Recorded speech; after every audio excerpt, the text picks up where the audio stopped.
بسم اللہ الرحمن الرحیم۔ اردو ریڈیو میں خوش آمدید۔ مجھے اس درخت کے پیچھے چھپے ہوئے 1 گھنٹہ ہو گیا تھا۔ ان کے جانے کا یقین کر کے اب میں یہاں سے اٹھی تھی، اپنے چاروں طرف نظر دوڑائی تو ہر طرف سناٹا پھیلا اس بات کی گواہی دے رہا تھا کہ یہاں میرے علاوہ کوئی موجود نہیں ہے۔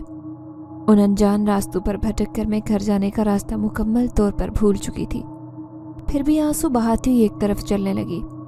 میں بھی سنسان سڑک تک جانے کا راستہ ڈھونڈ رہی تھی کہ اچانک مجھے اپنے پیچھے ایک آواز سنائی دی۔ میں نے پلٹ کر دیکھا تو وہ ایک ضعیف عورت تھی۔ بڑی سی چادر سے منہ ڈھانپے وہ مجھے کہہ رہی تھی کہ بیٹی، اس خوفناک جنگل میں کہاں بھٹکتی پھر رہی ہو؟ چلو آؤ میرے ساتھ، میں تمہیں باہر جانے کا راستہ دکھاتی ہوں۔ اس گھنے جنگل میں اس بوڑھی کی موجودگی حیران کن تھی۔ پھر میں اس کا یقین کر کے اس کے ساتھ چل پڑی، یہ جانے بغیر کہ یہ مجھے کہاں لے کر جا رہی ہے۔ میرا نام زارا ہے۔ میرا تعلق ایک ایسے گھر سے تھا جہاں پر انسانوں کی کوئی عزت نہیں تھی، ہر کوئی ایک دوسرے کو کاٹ کھانے کو دوڑتا۔ اس کی وجہ یہ تھی کہ رشتوں میں محبت نام کو بھی نہیں تھی۔ ابو امی سے سخت نفرت کیا کرتے تھے۔ اس کی وجہ یہ تھی کہ شادی کو 20 سال گزرنے کے باوجود وہ انہیں ایک بیٹا پیدا کر کے نہیں دے سکی تھی، جس کا ابو کو بے حد رنج تھا۔ جب خاندان والے انہیں تانا دیتے کہ صغیر احمد تمہارا بڑھاپا کیسے گزرے گا، تمہارے یہاں تو کوئی جوان بیٹا بھی نہیں ہے، یہ باتیں سن کر ابو کو نہایت غصہ آتا۔ وہ اپنا غصہ امی کے اوپر اتارتے، کبھی ان کے ساتھ مار پیٹ کرتے، کبھی گالم گلوچ۔ اس صورتحال میں ہم تینوں بہنیں کسی کونے میں چھپ جایا کرتی، کیونکہ ہمیں اپنے ابو کے غصے سے بے حد ڈر لگتا۔ جب بھی ابو دادی سے مل کر آتے تو دادی ان کے کان اتنے بھر دیا کرتی کہ وہ گھر آ کر اپنی نفرت کا اظہار ہم بہنوں اور ہماری امی سے ضرور کرتے۔ میں 20 سال کی ہو چکی تھی۔ میں نے 12 جماعتیں پڑھ لی تھی۔ مجھ سے چھوٹی سارا اور مائرہ تھی جو ابھی کالج میں پڑھ رہی تھی۔ مجھے یاد نہیں پڑتا تھا کہ ابو نے کبھی ہمیں گود میں اٹھا کر پیار کیا ہو، بلکہ وہ ہم تینوں بہنوں سے عجیب سی بیزاری کا اظہار کرتے۔ ایک ہماری امی تھی جو دن رات ہمارے ناز نخرے اٹھاتی، ہماری ہر ضرورت کی چیز ہمیں لا کر دیا کرتی۔ ابو جس جگہ پر نوکری کرتے تھے ان کی تنخواہ اچھی خاصی تھی، جس میں ہم تینوں بہنیں بہت عیش سے اپنی زندگی گزارتے، لیکن ابو کبھی بھی اپنی پوری تنخواہ امی کو نہیں دیا کرتے۔ وہ صرف خرچے کے نام پر تھوڑی سی رقم امی کو تھما دیا کرتے۔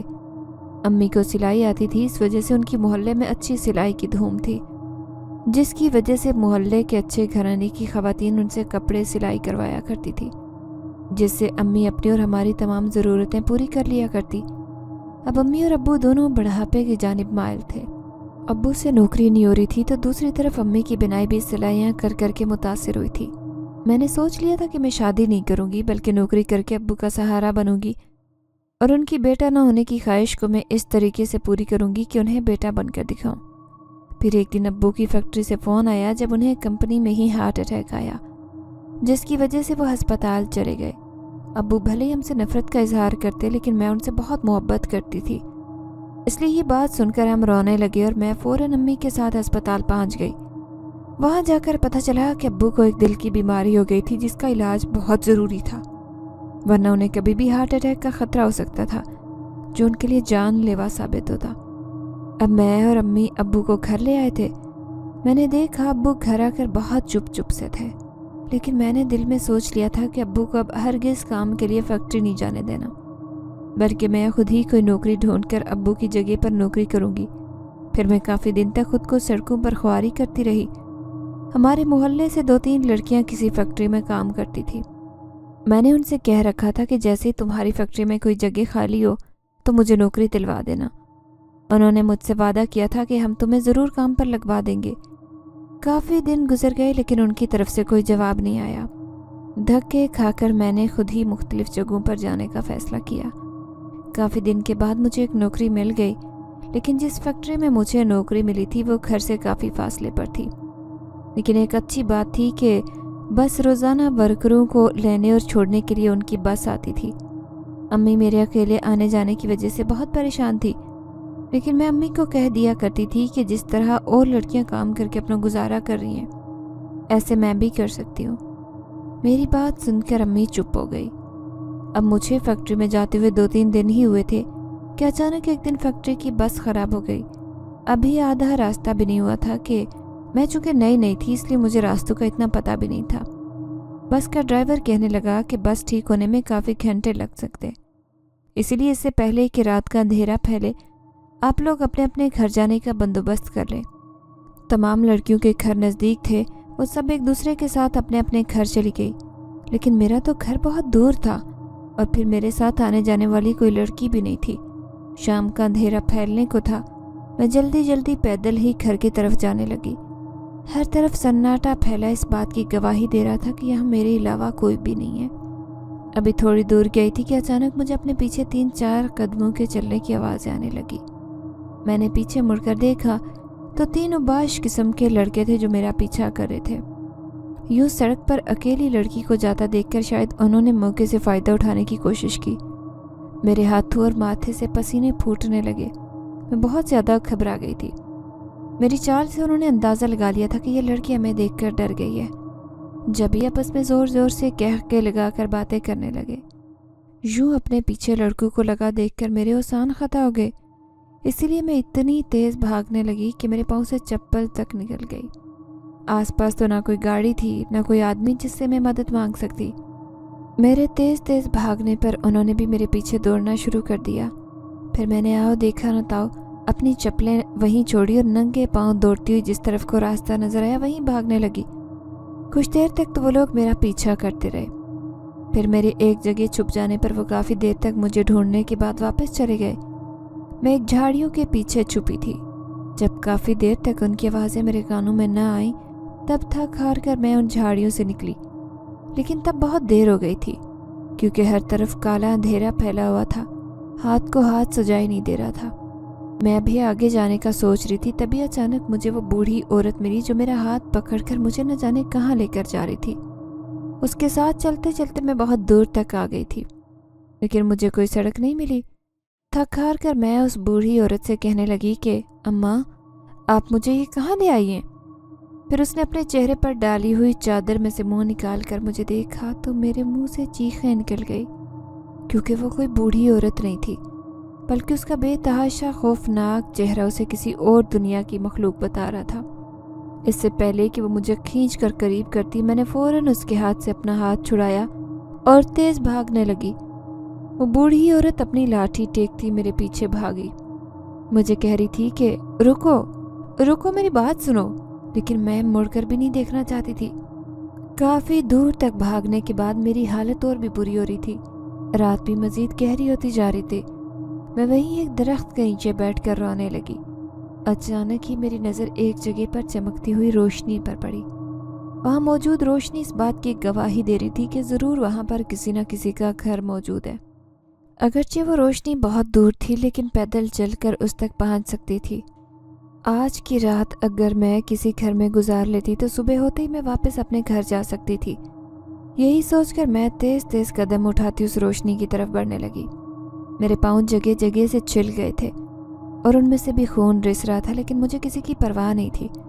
बस मैं वहाँ जाना चाहती थी जहाँ पर मुझे रोशनी दिखाई दे रही थी। दिल में ख्याल आया कि इतनी देर तक घर न पहुँची होंगी तो अम्मी बेचारी की क्या हालत होगी, और शायद अब्बू तो सोच रहे होंगे कि मैं किसी लड़की के साथ भाग गई हूँ। मैं सोचने लगी कि अगर सुबह हो भी गई तो क्या मुँह लेकर घर जाऊँगी।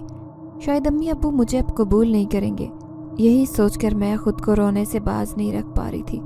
फिर काफ़ी लंबा सफ़र करने के बाद बिलाखिर मैं उस चमकती रोशनी के पास पहुंच गई। हर तरफ सफ़ेद धुआं उठ रहा था। उस धुएं के पार मुझे नज़र आ रहा था कि वहाँ कोई घर नहीं था, बल्कि एक ऊंचा लंबा खूबसूरत महल था। ऐसे महल्ला तो अमूमन मैंने कहानियों और फिल्मों में ही देखे थे। मैं काफ़ी देर तक खड़ी उसकी खूबसूरती देखती रही, फिर डरते डरते उस महल का बड़ा सा गेट हाथों से बजाने लगी। अचानक गेट खुला, लेकिन उसमें कोई इंसान नज़र नहीं आया। मैं हैरान थी कि क्या गेट खुद ब खुद खुला है। फिर डरते डरते अंदर दाखिल हो गई। बाहर से नज़र आने वाला खूबसूरत महल अंदर से हसीन था। सफ़ेद मार्बल से सजा हुआ खूबसूरत सहन, कमरे के दरवाजे बिल्कुल सफ़ेद, ऐसे लगता जैसे चांदी के बने हुए हों। बड़े बड़े फानूस उस महल के हाल के अंदर लगे हुए थे। वहाँ पर चलने फिरने वाले लोग एक दूसरे से बात तक नहीं कर रहे थे।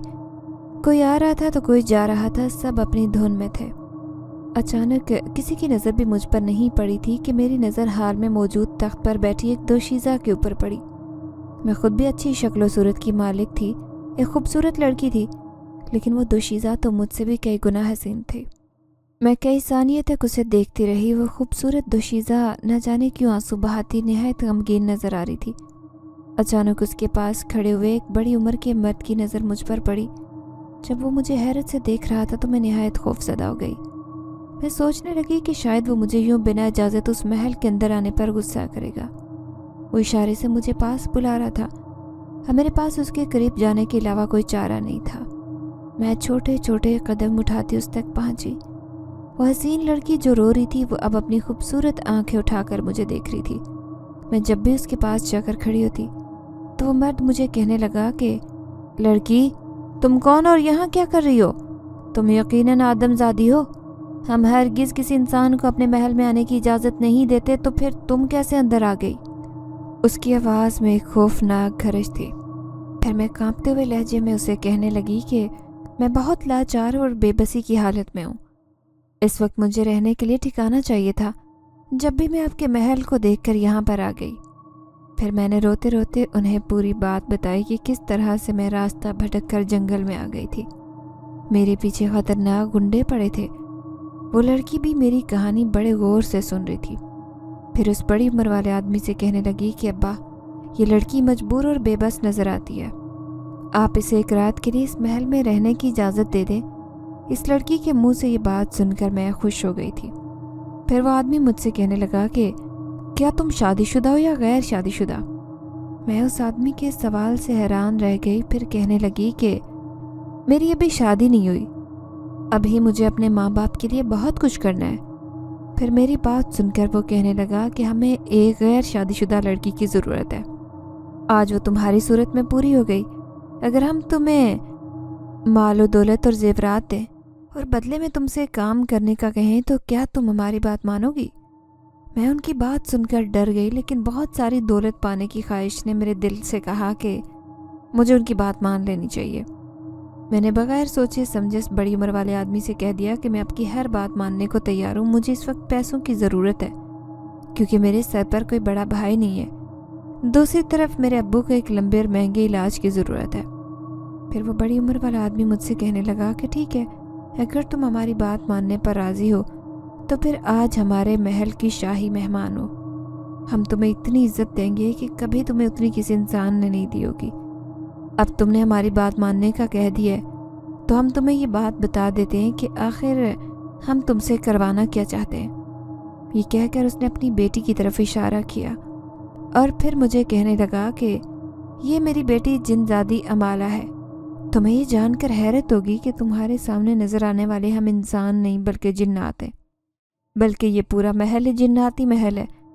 मेरी बेटी जिनजादी अमाला ने अपनी पसंद की शादी एक दूसरे कबीले के जिनजादे से की थी, लेकिन वहाँ पर एक ख़तरनाक जिनजादी रहती है जो उस जिनजादे से मोहब्बत करती थी। उसने हसद और जलन में आकर मेरी बेटी के ऊपर ऐसा ख़तरनाक अमल करवाया कि वह माँ बनने के काबिल नहीं है। अब ये बात सोचकर मेरी जिनजादी बेटी रोती रहती है, लेकिन उसके शोहर को हर हालत में एक बच्चा चाहिए, क्योंकि अगर 1 महीने के अंदर उसका बच्चा पैदा नहीं हुआ तो मेरी बेटी जिनजादी को छोड़कर उस शैतानी जिनजादी से शादी कर लेगा। अगर हम किसी दूसरे जिनजादी से उसकी औलाद का कहते हैं तो ये बात भी उस जिनजादे को मालूम हो जाएगी, लेकिन तुम एक आदमजादी हो। तुम हमारा ये काम कर दो तो इस काम के बदले तुम्हें बहुत सारा माल दौलत और जेवरात देंगे। मेरे पास बहुत सारी ऐसी ताकतें हैं जिसकी वजह से मैं अमल करके ये राज सारी दुनिया से छुपा सकता हूँ। तुम भी ये बात किसी को नहीं बताओगी, और जब तुम्हारा बेटा पैदा होगा तो तुम मेरी बेटी जिनजादी अमाला को दोगी। उसकी बात सुनकर मैं तो गिरने वाली हो गई थी। भला मैं तो गैर शादीशुदा थी, उस जिनजादी अमाला को मैं कहाँ से बच्चा दे सकती थी? मुझे परेशान होता देखकर वो कहने लगा कि तुम्हें कुछ भी नहीं करना पड़ेगा। हमारे महल में एक ऐसा जादुई फल है जिसे खाने से हर कोई वो काम कर सकता है। बस तुमने ये फल 3 दफ़ा खाने हैं और फिर ठीक 3 महीने बाद तुम औलाद पैदा करके मेरी बेटी को दे देना। इस तरह मेरी जिनजादी बेटी की ज़रूरत पूरी हो जाएगी और मैं तुम्हारी सारी ज़रूरतें पूरी कर दूंगा। तुम्हें बेतहाशा मालो दौलत और जेवरात देकर।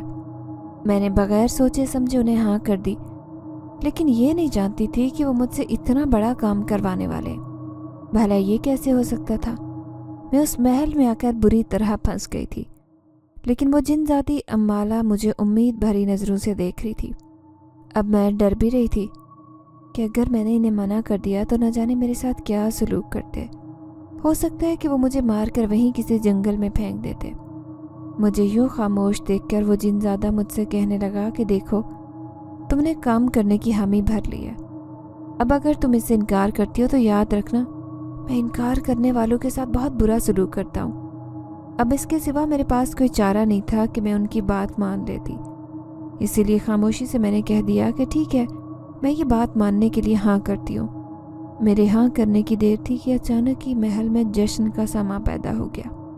तभी उस बूढ़े जिनजादे ने अपने महल के नौकरों को बुलाया और उन्हें कहने लगा कि फौरन ही इस लड़की के लिए खूबसूरत रेशमी लिबास तैयार करवाया जाए और एक लजीज खानों का दस्तरखान उसके सामने पेश किया जाए।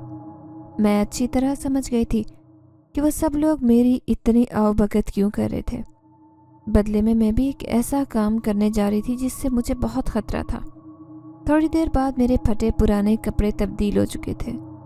मेरे पाँव में 1 इंच की खूबसूरत जूती और सर पर नगीनों से सजा एक ताज रखा था। फिर वो जिनजादी अम्माला मेरे हाथ थामकर मुझे एक बड़ी सी टेबल के पास ले गई, जिस पर लजीज खानों की खुशबू मेरी भूख को जगा रही थी। मैं उस शहजादी जिनजादी के बराबर में बैठ गई और उसके साथ खाना खाने लगी। वो सब मेरी हाँ सुनकर बहुत खुश नज़र आ रहे थे, लेकिन मैं अपने आप को बहुत बुरी तरह से उनके दरमियान फंसा चुकी थी। यूं ही रात गुजर गई और पता ही नहीं चला।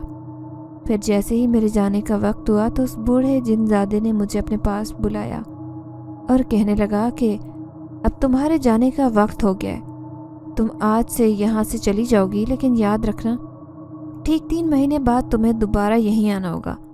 अगर तुम यहीं नहीं आई तो हम तुम्हारे पास पहुँच जाएंगे।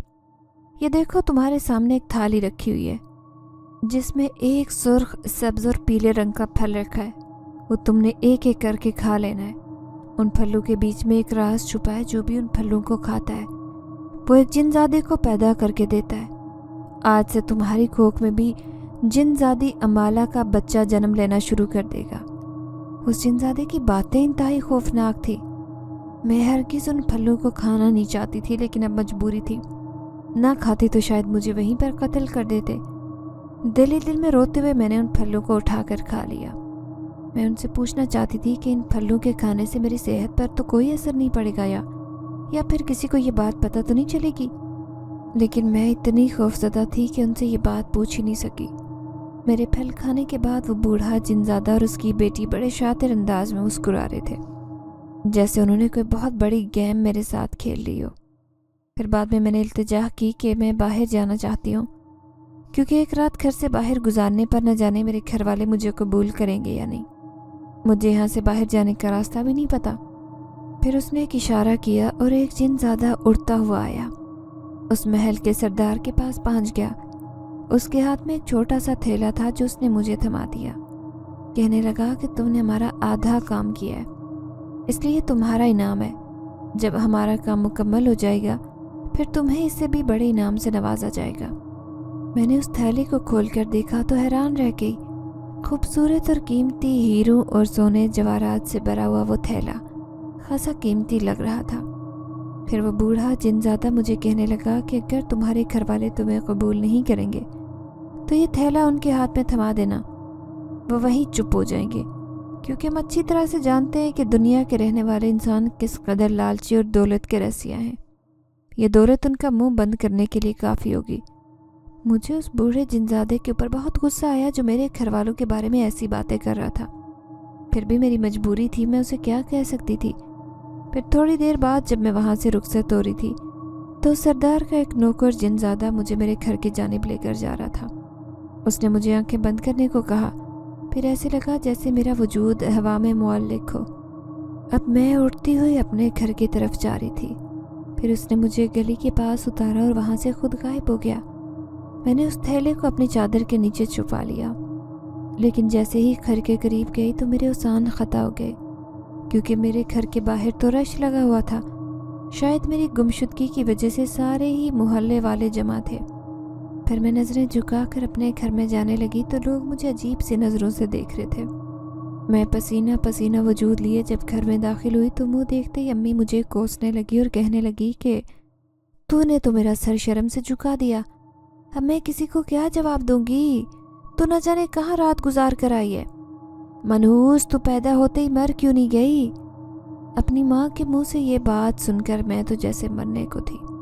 پھر اچانک ہماری بس کا ڈرائیور ہمارے گھر میں آیا اور میری امی کو کہنے لگا کہ بہن آپ اس بچی کو مت ماریے، اس کی غلطی نہیں ہے، کل میں نے ہی آدھے راستے میں ساری لڑکیوں کو اتار دیا تھا، مجھے نہیں پتا تھا کہ یہ بچی نئی ہے اور اسے راستے کا نہیں معلوم، پتہ نہیں بیچاری بیچ راستے میں کہاں بھٹکتی پھر رہی ہوگی، یہ تو بہت معصوم لڑکی ہے، کبھی نظر اٹھا کر کسی لڑکے کو نہیں دیکھتی۔ وہ بزرگ ڈرائیور خوب اونچی اونچی آواز میں محلے والوں کے سامنے میری امی اور ابو کے سامنے میرے کردار کی گواہی دے رہا تھا۔ میں جو پہلے رو رہی تھی اب حیرت سے آنکھیں پھاڑے اس ڈرائیور کی باتیں سن رہی تھی۔ دل میں سوچنے لگی کہ اسے کیسے پتہ چلا کہ میں اس وقت گھر پر آ گئی ہوں۔ تبھی میرے ذہن میں خیال آیا کہ کہیں یہ ڈرائیور کے روپ میں کوئی جن زادہ تو نہیں ہو سکتا ہے کہ اس بوڑھے جن زادے نے اسے میری مدد کرنے کے لیے یہاں بھیجا ہو۔ لیکن اس کے اس طرح سے میرے کردار کی گواہی دینے سے مجھے یہ فائدہ ہوا کہ میرے سارے محلے والے میری امی ابو کو یہی سمجھا رہے تھے کہ ہاں یہ ڈرائیور صحیح کہہ رہا ہے، دیکھو بچی کو مارو مت، ہو سکتا ہے کہ یہ بیچاری کسی مشکل یا پریشانی میں گرفتار ہو گئی ہو۔ یوں سارے محلے والوں کے سامنے بات کھل گئی تھی اور اب امی بھی مجھے گلے لگا کر پیار کر رہی تھی۔ میں دل ہی دل میں شکر ادا کرنے لگی کہ شکر ہے جان کی خلاصی ہو گئی، ورنہ نہ جانے میرے ساتھ کیا سلوک ہوتا۔ اب امی نے مجھے فیکٹری جانے سے صاف منع کر دیا اور کہنے لگی کہ اگر تمہیں نوکری کرنے کا اتنا ہی شوق ہے تو کسی اسکول میں پڑھا لو۔ پھر ان کی بات مان کر میں نے ایک اسکول میں نوکری کرنا شروع کر دی۔ اس بوڑھے جنزادے کا دیا ہوا تھیلا میں نے اب تک کسی کو نہیں دکھایا تھا۔ اب ابو کو بھی فوری علاج کی ضرورت تھی، اس لیے میں نے ایک پلان بنایا اور جب میں اسکول سے ایک دن واپس آئی تو وہ تھیلا امی کو دکھانے لگی کہ امی مجھے یہ راستے سے ملا ہے، نہ جانے کس کا ہے۔ پھر امی نے وہ تھیلا کھول کر دیکھا تو فوراً منہ پر ہاتھ لگ دیا اور کہنے لگی اس میں تو زیورات بھرے ہوئے ہیں، ہو سکتا ہے کسی انسان کا گر گیا ہو، کوئی ضرور اسے بیچنے کا ارادہ رکھتا ہوگا لیکن اس کے یہ زیورات گم ہو گئے۔ میں کہنے لگی کہ نہیں امی، مجھے ایسا نہیں لگتا کہ یہ کسی سے گم ہوا ہوگا، بلکہ لگتا ہے کسی چور وغیرہ نے کہیں سے چوری کیا ہوگا اور بھاگتے وقت اس نے گرا دیا ہوگا۔ امی میری اس بات سے متفق ہو گئی، نہایت خوش نظر آ رہی تھی، کہنے لگی کہ اچھا ہے، شاید اللہ نے ہماری قسمت ایسے ہی کھولنی تھی، کیوں نہ اسے بیچ کر ہم تمہارے ابو کا علاج کروا لیتے ہیں اور گھر کی تھوڑی بہت ضرورت کی چیزیں بھی لے آتے ہیں۔ دیکھو تو صحیح گھر کی کیا حالت ہو رہی ہے۔ میں نے امی کو کہا کہ امی جو کرنا ہے کر لو، اب یہ آپ کا ہی ہے سب کچھ۔ میں امی کو یوں خوش دیکھ کر خوش تھی، یہ جانے بغیر کہ آگے میرے ساتھ کیا ہونے والا ہے۔ پھر کچھ دن بعد اس جنزادے کے محل میں کھائے ہوئے پھلوں کا نتیجہ میرے سامنے آنے لگا۔ میں دیکھ رہی تھی کہ میرا جسم تیزی سے پھولتا جا رہا تھا، جو دن گزر رہے تھے ویسے میرا جسم پھولنے لگا۔ اس دن میں دن رات پریشان رہنے لگی کہ میں تو اسکول بھی پڑھانے جاتی تھی، اسی لیے بڑی سی چادر سے اپنے آپ کو ڈھانپ کر رکھتی۔ جب میں یہ چادر اسکول میں اوڑھ کر جاتی تو میری ساتھی ٹیچرز مجھے کہتی کہ زارا تمہیں گرمی نہیں لگتی، اتنی گرمی میں بھی تم اتنی بڑی چادر اوڑھ کر رکھتی ہو۔ لیکن میں ان کے سامنے مسکرا دیتی اور بہانہ بنا دیتی کہ مجھے ایسے ہی اچھا لگتا ہے۔ اب میں پریشان رہنے لگی۔ پھر ایک دن میری چھوٹی بہن مجھ سے کہنے لگی کہ آپی آپ کو کیا ہوا ہے، آپ کچھ عجیب سی لگ رہی ہیں۔ اس کے منہ سے یہ بات سن کر گھبرا کر میں اپنے آپ کو ڈھانپنے لگی اور کہنے لگی کہ ہاں میری طبیعت ٹھیک نہیں رہتی، شاید گرمی کی وجہ سے میرا بلڈ پریشر لو رہنے لگا ہے۔ یہ بات امی نے سن لی، فوراً میرے پاس آئی اور کہنے لگی چلو تمہیں ڈاکٹر کے پاس لے کر جاتی ہوں۔ امی کی بات سن کر میں گھبرا گئی اور کہنے لگی نہیں امی، مجھے ڈاکٹر کے پاس نہیں جانا، بس آپ مجھے شربت بنا کر دے دیں، میں وہی پی لیتی ہوں۔ امی میری بات سے مطمئن نہیں ہوئی تھی، بلکہ مجھے اصرار کرتی رہی کہ چلو میں تمہیں ابھی ڈاکٹر کے پاس لے چلتی ہوں۔ بڑی مشکل سے میں نے امی کو کہا کہ نہیں، مجھے ڈاکٹر کے پاس جانے کی ضرورت نہیں ہے، میں ابھی ٹھیک ہو جاؤں گی۔ جیسے جیسے دن گزر رہے تھے ویسے ویسے میری پریشانیوں میں اضافہ ہوتا جا رہا تھا۔ اب تو ساتھی ٹیچرز بھی مجھے عجیب نظروں سے دیکھا کرتی۔ میں سمجھ گئی تھی کہ میرے ساتھ یہ سب کچھ کیوں ہو رہا ہے۔ وہ سردار جنزادہ اور اس کی بیٹی جنزادی امالہ میری شدت سے منتظر ہوں گی کہ میں کب جا کر بچہ ان کے حوالے کروں، لیکن اس تک پہنچنے کے لیے ابھی مجھے بہت کچھ جھیلنا تھا۔ اب تو میں نہایت ہی پریشانیوں کا شکار رہنے لگی کہ یہ سب میرے ساتھ کیا ہو رہا ہے، میں کیوں اپنے حالات بدلنے کے لیے یہ سب کچھ کر رہی ہوں۔ جی تو چاہ رہا تھا کہ کسی عامل یا مولوی کے پاس جا کر اپنی اس پریشانی سے چھٹکارا پالوں، لیکن مجھے ان جنات سے بہت ڈر لگتا تھا، نہ جانے وہ میرے ساتھ کیا سلوک کرتے۔ پھر ایک دن اسکول میں بہت دیر ہو گئی، میں گھر کی طرف آ رہی تھی کہ اچانک ایک کتا مجھے دیکھ کر بھونکنے لگا۔ اب وہ میرے پیچھے پیچھے بھونکتا ہوا آ رہا تھا۔ مجھے سمجھ نہیں آ رہی تھی کہ وہ ایسی حرکت کیوں کر رہا ہے۔ میں عجیب سی الجھن کا شکار بڑی مشکل سے گھر پہنچی۔ جیسے ہی کمرے میں آ کر لیٹی تو اچانک ہی مجھے ایک سایہ سا اپنے ساتھ کھڑا نظر آیا۔ میں اس سائے کو دیکھ کر ڈر گئی۔ پھر میرے کانوں میں آواز آئی کہ شہزادی آپ ڈریں مت، مجھے سردار جنزادے نے آپ کی حفاظت کے لیے آپ کے ساتھ رکھا ہے۔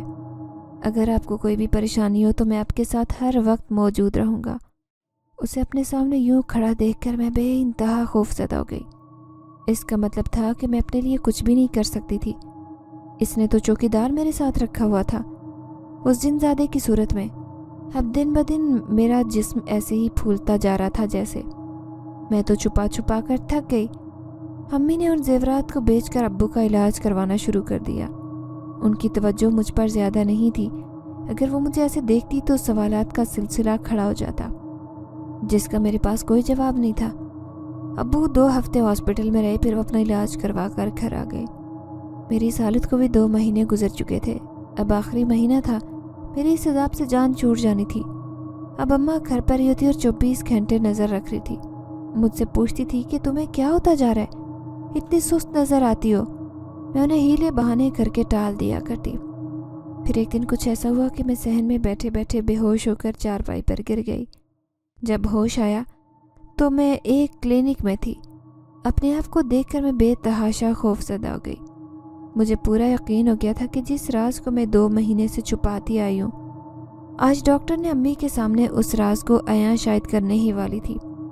پھر ڈاکٹر نے امی اور مجھے اپنے پاس بلایا اور کہنے لگی، آپ کی بچی کو ظاہر کوئی تکلیف نہیں ہے، شاید یہ کمزوری کی وجہ سے بے ہوش ہو گئی ہے۔ ڈاکٹر کی یہ بات سن کر میری جان میں جان آئی، ورنہ میں تو بہت ڈر گئی تھی۔ پھر جیسے ہی میں ڈاکٹرنی کے پاس سے اٹھ کر آنے لگی، وہ مجھے عجیب طریقے سے دیکھ کر مسکرانے لگی۔ میں اس کے مسکرانے کا مطلب ہرگز نہیں سمجھتی تھی، اگر وہ میرے پیچھے سے دھواں بن کر غائب نہ ہو جاتی۔ میں ایک دم سے اچھل پڑی اور سمجھ گئی کہ یہ ضرور اسی جنزاد سردار کی کارستانی ہے جو ڈاکٹرنی کے روپ میں یہاں جنزادی بیٹھی تھی۔ اب میں امی کے ساتھ گھر آ گئی۔ جیسے تیسے وقت گزار رہی تھی، گھر کے حالات بہتر ہوتے جا رہے تھے، اور ابو امی سے اصرار کر رہے تھے کہ چونکہ میری طبیعت اب ٹھیک ہے تو میں دوبارہ کام پر جانا چاہتا ہوں، لیکن امی نے انہیں کہہ دیا کہ ابھی مزید علاج باقی ہے، اسی لیے ابھی آپ کا گھر پر رہنا ہی ٹھیک ہے۔ پھر ایک دن ایک عورت جو امی کی جاننے والی تھی وہ ہمارے گھر آئی۔ وہ مجھے اٹھتے بیٹھتے بڑے غور سے دیکھ رہی تھی۔ اس کی نظروں سے مجھے شدید الجھن محسوس ہو رہی تھی۔ پھر وہ امی سے کہنے لگی، جمیلہ مجھے تیری بیٹی ٹھیک محسوس نہیں ہوتی۔ امی اس کی بات سن کر حیران ہوئی، پھر کہنے لگی کہ تو ایسا کیوں بول رہی ہے؟ تو وہ کہنے لگی کہ تم نے اسے دیکھا نہیں ہے یہ کس قدر پھولتی جا رہی ہے، تم نے اسے کہیں چیک نہیں کروایا؟ وہ عجیب نظروں سے مجھے دیکھ رہی تھی اور میں اپنے آپ میں سمٹتی کمرے میں بھاگ گئی۔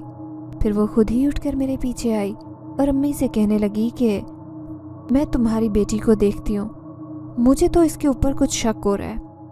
وہ چونکہ حکیمی کا کام کرتی تھی لہٰذا اس نے امی کو کہا کہ اس کو میں چیک کرتی ہوں، مگر جیسے ہی وہ میرا چیک اپ کرنے لگی پھر حیرت سے چیخنے لگی، اس کو فوراً ہی کسی کنویں میں دھکا دے دو کیونکہ یہ تو آگے جا کر تمہاری بدنامی کا ہی باعث بنے گی۔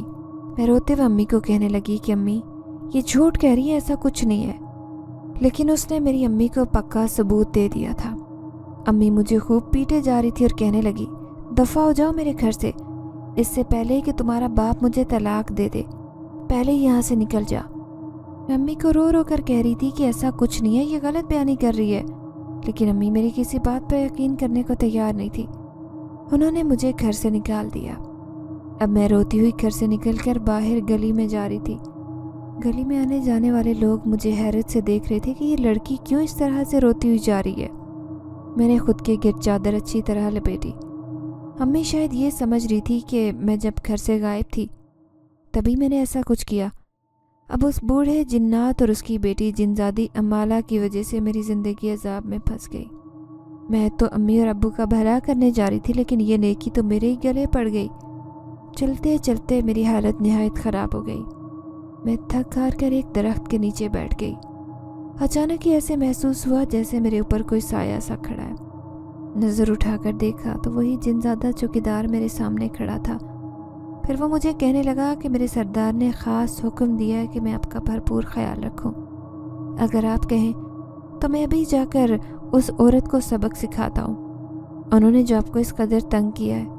मैंने उसे साफ मना कर दिया और कहने लगी कि तुम किस किस को सबक सिखाओगे। अब तो सबको ही मेरा राज पता चल गया है। मैं काफ़ी देर उस दरख्त के नीचे बैठकर रोती रही। फिर वो जिनजादा कहने लगा, आप हमारे महल में जाएं, आप वहाँ आराम से रह सकेंगी। उसकी बात मानने के सिवा मेरे पास कोई चारा भी नहीं था। फिर मैंने अपनी आंखें बंद की और मैं हवा के दोष पर उड़ती हुई उस जिनजादे के साथ वापस उस महल में जा रही थी। जब मैं वहाँ जाकर बैठी तो बूढ़ा जिनजादा मेरे पास आ गया और कहने लगा कि तुम तो अपने घर वालों के साथ इतनी बड़ी नेकी करने जा रही थी, फिर उन्होंने तुम्हारे साथ ऐसा क्यों किया। मैं गुस्से से उस बूढ़े जिनजादे को कहने लगी कि ये सब तुम्हारी वजह से हुआ है। ना तुम मुझे इस हिसाब में फंसाते और ना मेरे साथ ये सब कुछ होता। वो कहने लगा कि इसके बदले में मैं तुम बहुत सारे कीमती जेवरात दे चुका हूँ जो तुम अपनी माँ के हवाले कर चुकी हो, लेकिन फिर भी देखो उसने तुम्हारे साथ ज़रा अच्छा सलूक नहीं किया। मैं भी पूरी तरह से बददिल हो चुकी थी, इसीलिए खामोशी से बैठी रही। अब जितने दिन तक मैं उस मुसीबत में गिरफ्तार थी मुझे वहीं रहना था। महल में से खाने पीने की चीज़ें और रसीले फल फ्रूट मेरे सामने पेश किए जाते। मेरी यूँ खिदमत की जाती जैसे मैं वहाँ मलिका आलिया हूँ। अब मैं यहाँ रहकर तंग आ गई थी। जल्द से जल्द अपनी दुनिया में जाना चाहती थी, लेकिन मुझे इतना पता था कि अब अम्मी और अब्बू ने मुझे हरगिज़ कबूल नहीं करना। फिर एक दिन जब मैं सो रही थी तो मुझे ऐसे महसूस हुआ जैसे मेरे दाएं बाएं बहुत सारे लोग खड़े हों। मैं गनूदगी में थी। जैसे ही मेरी आँख खुली तो मैं उछल पड़ी। वो सब बेतहाशा खुश नज़र आ रहे थे। मैंने देखा कि जिनजादी अम्माला की गोद में नन्हा सा बच्चा था जो पैदाइशी बच्चे की तरह छोटा सा होता है। उसे पाकर वो निहायत खुश नज़र आ रही थी। फिर वो मेरे पास आई और कहने लगी कि मुबारक हो, आज मेरा सपना तुमने पूरा कर दिया।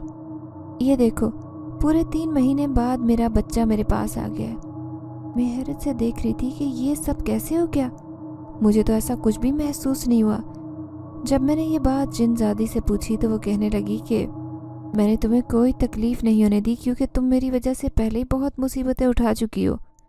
इसलिए मैंने अपने अमल की ताकत से वो तमाम दर्द यूं कर दिए कि जो तुम्हारे अंदर से पैदा होने वाले थे वो नहीं हो सके।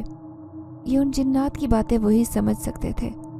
मेरे तो सर में शदीद दर्द हो रहा था।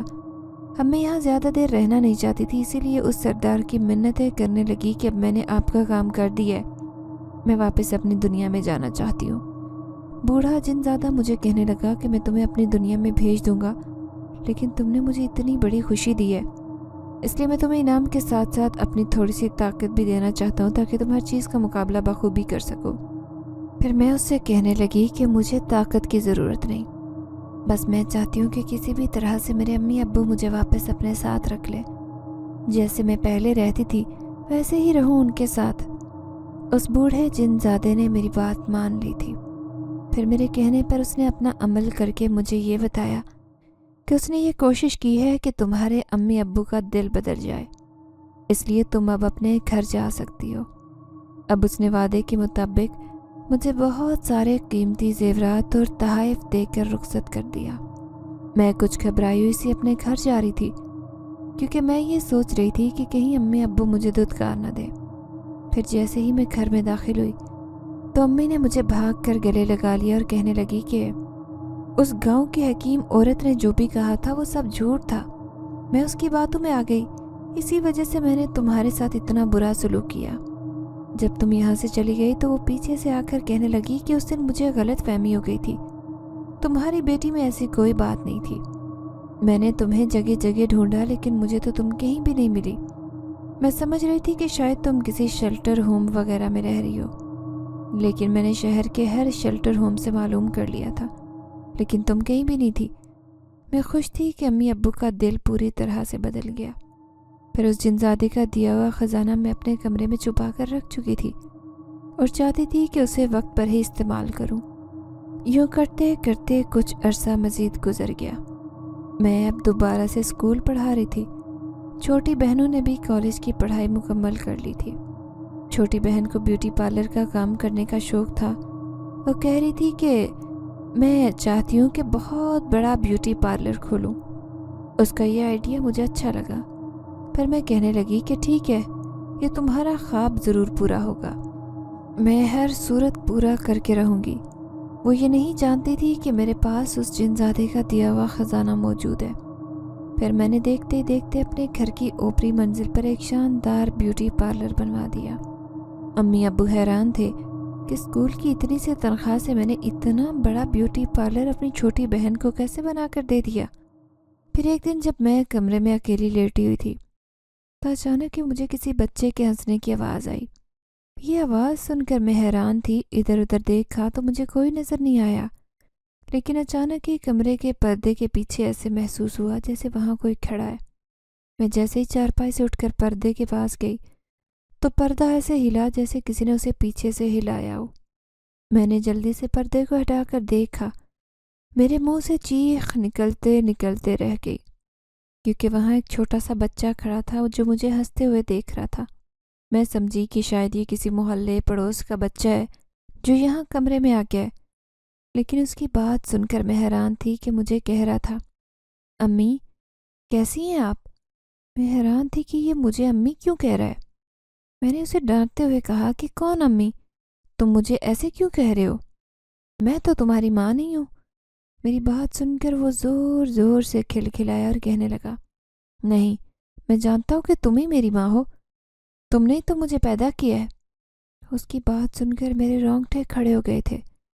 फिर मेरे देखते ही देखते वो धुआं बनकर मेरे सामने से गायब हो गया। अब मैं शदीद खौफज़दा थी और दिल ही दिल में उस बूढ़े जिनजादे को याद करने लगी। फिर अचानक ही वो मेरे सामने आया तो मैं उससे शिकायत करने लगी कि तुमने उस बच्चे को मेरे पास क्यों भेजा। वो कहने लगा कि मैंने इसे लाख रोकने की कोशिश की, लेकिन जैसे जैसे ये बड़ा होता जा रहा है वैसे ये जान गया है कि तुमने इसे पैदा किया है।